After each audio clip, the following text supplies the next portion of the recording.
നിങ്ങളുടെ ഒരു പരാജയമൊക്കെ കഴിഞ്ഞ് വലിയൊരു ഭൂരിപക്ഷമായിട്ട് സർക്കാർ അധികാരത്തിൽ വരുന്നു. എനിക്ക് തോന്നുന്നത് എന്തായാലും മുഖ്യമന്ത്രി തീരുമാനമൊക്കെ അങ്ങനെ ഒരു വഴിക്കാകട്ടെ. ഇത് എന്തായിരിക്കും ഈ സർക്കാർ നേരിടാൻ പോകുന്ന വലിയ വെല്ലുവിളി? അവർ ഏറ്റവും കൂടുതൽ പറയുന്നത് ഒരുപക്ഷെ വി.ഡി. സതീശനൊക്കെ തെരഞ്ഞെടുപ്പ് കാലത്ത് പറഞ്ഞത് അവിടെ ഖജനാവിൽ പൂച്ച പറ്റി കിടക്കുന്നു എന്നാണ്.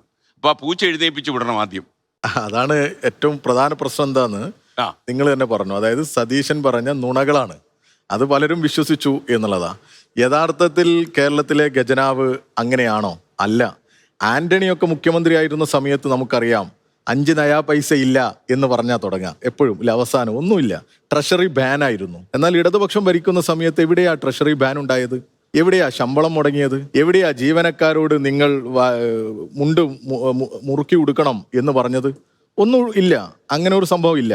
യഥാർത്ഥത്തിൽ നമുക്ക് പ്രതീക്ഷിച്ച കേന്ദ്ര സഹായമൊന്നും കിട്ടിയിട്ടില്ല. എങ്കിലും നമ്മുടെ കടത്തിന്റെ തോത് വരെ കുറച്ചു കൊണ്ടുവരിക. 53-54% രാജ്യത്തെ GDP-യുടെ കടമുണ്ട് രാജ്യത്ത്. എന്നാൽ നമുക്കില്ല. നമ്മൾ കുറവാണ്. കഴിഞ്ഞ വർഷത്തേക്കാൾ ഇങ്ങനെ ഓരോ ഗ്രാജ്വലി നമ്മുടെ കടം കുറഞ്ഞു വരികയാണ്. ഇപ്പോഴും 6000-ലധികം കോടി രൂപ ക്ലോസിംഗ് ബാലൻസ് വെച്ചാണ് ഈ ഗവൺമെന്റ് മാറുന്നത്. ഇവിടെയാണെങ്കിൽ ഈ ജനക്ഷേമ പ്രവർത്തനങ്ങൾ നന്നായി നടത്തി. 600 രൂപയുണ്ടായിരുന്ന പെൻഷനാണ് 2000 രൂപയാക്കി കൊടുക്കുന്നത്. അത് 30 ലക്ഷത്തോളം ജനങ്ങൾക്ക് കൊടുത്തത് 62 ലക്ഷം ജനങ്ങൾക്ക് കൊടുത്തു. അപ്പൊ അങ്ങനെ ഒരു ഖജനാവ് അപ്പാടെ ഇങ്ങനെ പൂച്ച പെറ്റ് കിടക്കുകയാണ്.